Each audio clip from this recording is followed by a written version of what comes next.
And bringing this story local for you, a Sarasota journalist has been writing about the strained relationships between the U.S. and Cuba since 1988.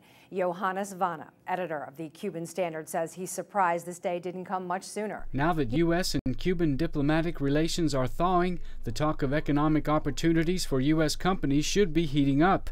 Johannes Werner, editor of the Cuban Standard, has been independently studying the Cuban economy since 1998.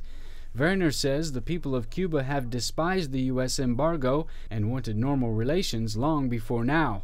He says the country will provide a boon to businesses ranging from agriculture to technology. Werner says Sarasota and Florida's West Coast in general is well positioned to take advantage of new markets.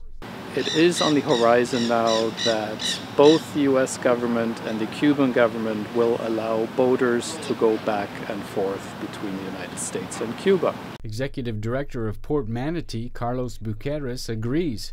Buqueras says he knew it was important to prepare ports for an eventual resumption of trade when he lived on Florida's East Coast years ago. He says when he moved to Florida's West Coast, the idea of establishing a ferry service to the tiny island materialized. Werner admits the path to complete normalization has major hurdles to jump over. He says one of those hurdles meets inside a chamber in our nation's capital. And that would be lifting the remaining sanctions. This is a body of sanctions engraved in law.